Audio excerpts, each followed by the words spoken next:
தனா சரியா தான் சொல்றா. நான் தான் ஜெய்வா. ஆனா மாயா கிட்ட வந்து உண்மையை சொன்ன மாதிரி தனா கிட்ட உண்மையை சொல்ல முடியல. அத்தை மாமா கிட்ட உண்மையை சொல்ற சூழ்நிலையை கொடுமா. தனா கிட்ட உண்மையை சொல்லணும், அதுக்குன்னு சூழ்நிலை வரணும்னு இப்ப மனசார வேண்டிக்கிறேம்மா. தனா என் மேல உயிரையே வச்சிருக்கா, என்னை நம்பி வந்திருக்கா. நான் தான் ஜீவான்னு அவகிட்ட சொல்லாம இருக்கேன். மாயா கிட்ட நான் உண்மையை சொன்னதும் ஒரு நல்ல மனைவியா அவ சீனு கிட்ட சொல்லிட்டா. ஆனா ஒரு நல்ல கணவனா நான் தனா கிட்ட சொல்லாம இருக்கிறது தப்பு தானே. அந்த தனாவை பார்க்கும் போதெல்லாம் எனக்கு குற்ற உணர்ச்சி அதிகமாயிட்டே இருக்கு.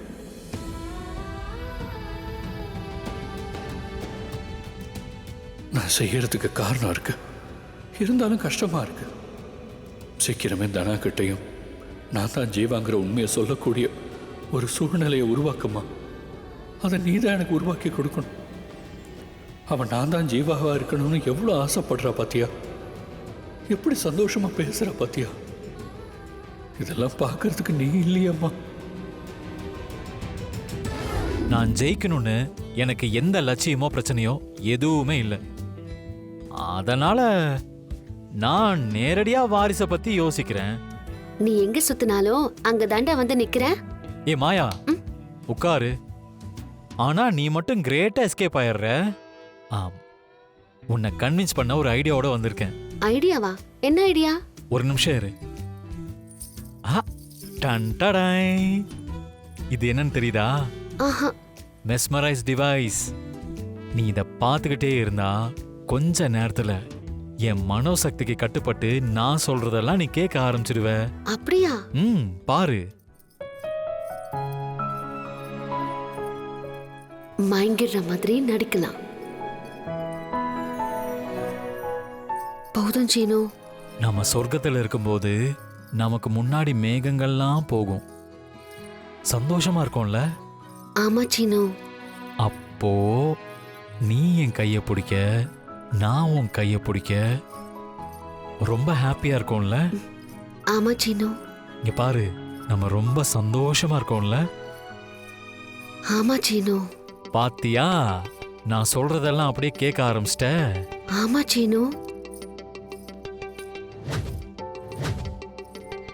நன்றாக என்னை பார், ரொமான்டிக் லுக்கோடு என்னை பார். ஐயோ, இன்னைக்கு ரொமான்ஸ் கன்ஃபார்ம்டு. லைட் ஆஃப் பண்றா சீனு. ஏ உட்காரு, உட்காரு. என்ன சாப்பாடெல்லாம் எப்படி இருக்கு? மாயா, உங்களுக்கு கூட்டு பிரமாதம். டிஸ்கவுண்ட் சேல்னு நீங்க எந்த காம்ப்ரமைஸும் பண்ணிக்கல.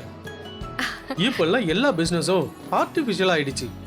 எல்லாரும் குயிக் மணிக்கு தான் ஆசைப்படுறாங்க. தரம் பல பேருக்கு முக்கியமே இல்லை. அதுவும் பர்டிகுலரா இந்த ஃபுட் இண்டஸ்ட்ரி படு மோசமா இருக்கு. ஆனா உங்களை மாதிரி சில பேர் இருக்கிறதுனால தான் சந்தோஷமா சாப்பிட முடியுது. ரொம்ப நன்றிங்க சார். வேற என்ன எடுத்துட்டு வரட்டும்? மேடம், உங்களுக்கு ஏதாவது வேணுமா? சொல்லுங்க. உங்களுக்கு எது ரொம்ப பிடிச்சிருக்கோ அதை சொல்லுங்க. குறிப்பா இதான் நல்லா இருக்கு, இதான் வேணும், அதான் வேணும்னு எதையும் சொல்ல முடியாம எல்லாமே டேஸ்டா இருக்கு. எல்லாம் இவங்க கைப்பக்கம் தான்மா. ரொம்ப நல்லா இருக்குமா, சூப்பர்மா. சமைக்கிறது பெரிய கலை.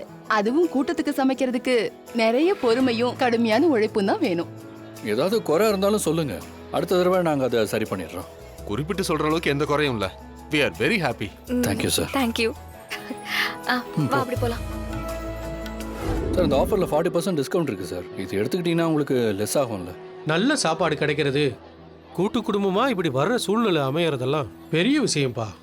இது ஒரு நல்ல செயல்பா. நாங்க வயிறார சந்தோஷமா தான் சாப்பிட்டோம். நீங்களும் என் குடும்ப உறவுகள் மாதிரி பார்த்து பார்த்து பரிமாறினீங்க. அதுக்கு எதுக்கு டிஸ்கவுண்ட்? வேணாம்ப்பா, நீங்க சக்சஸ்ஃபுல்லா வரணும். ஆல் தி பெஸ்ட் தம்பி. Thank you sir. வரமா, வரேன் தம்பி. வாங்க போலாம். என்ன இது, சொல்லி வச்ச மாதிரி எல்லாரும் டிஸ்கவுண்ட் வேணான்னு சொல்லிட்டு போறாங்க. எல்லாமே பழகுற விதத்துல இருக்கு சார். கதிரும் தனாவும் கஸ்டமர்ஸ சம்பாதிக்கல, கஸ்டமர்ஸ் ஃபேமிலியை சம்பாதிச்சிருக்காங்க. இல்ல தனா? தனா என்ன யோசிக்க ஆரம்பிச்சிட்ட? எனக்கு ஒரு ஆசை. என்ன தானா? அந்த பெரியவர் நம்ம குடும்பத்தை பத்தி பேசினது ரொம்ப நெகிழ்ச்சியா இருந்தது. நம்ம குடும்பத்துல எல்லாரும் இதே மாதிரி சாப்பிட வருவாங்களா? என்ன தானே இப்படி கேட்டுட்ட? கண்டிப்பா வருவாங்க. கண்டிப்பா வந்தே ஆகணும்னு ஒரு கண்டிஷனை போட்டு நான் கூட்டிட்டு வரேன். ம்? தேங்க்ஸ் மாயா.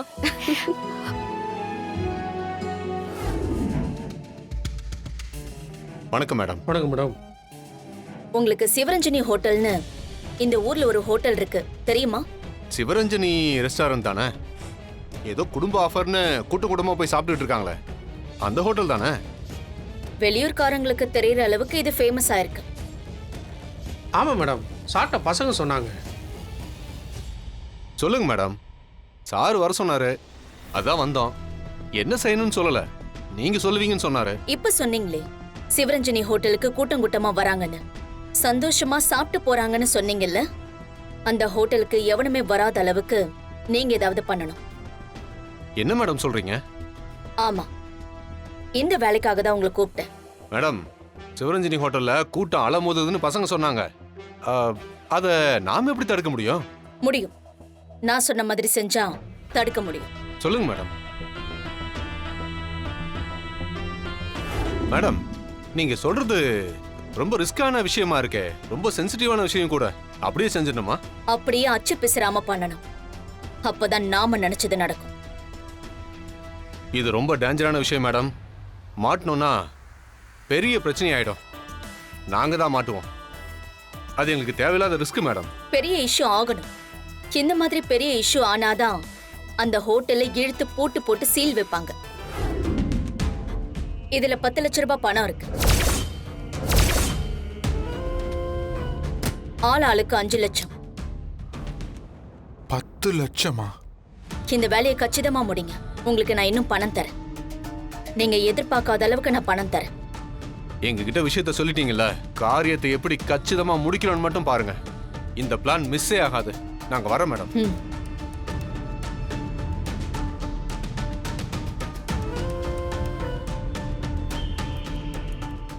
என்ன மேடம், இந்த விஷயத்துக்கு 10 லட்ச ரூபா தரேன்னு சொல்லிருந்தீங்கன்னா இதை நானே பண்ணிருப்பேனே. வாசு, இந்த விஷயத்தோட விபரீதம் தெரியாம நீ பேசாத. இந்த விஷயத்துல எல்லாம் நீ மாட்டின தாங்க மாட்ட. ஏற்கனவே உனக்கு கிரிமினல் ரெக்கார்ட் இருக்கு. பேசாம இரு. ஏமா, 10 லட்ச ரூபாங்கிறது கொஞ்சம் அதிகமா தெரியுதுமா. ஆமாண்ண, காரியத்தை கச்சிதமா முடிக்கிறதுக்கு நான் இன்னும் கொஞ்சம் பணம் தரேன்னு சொன்னேன். கவனிக்கலையா நீ? பிளாக் மணி தானே? பிளாக் மணியை வச்சு பிளாக் வேலைலாம் செய்றீங்க. நிறைய பணம் வச்சிருப்பீங்க போல இருக்கு.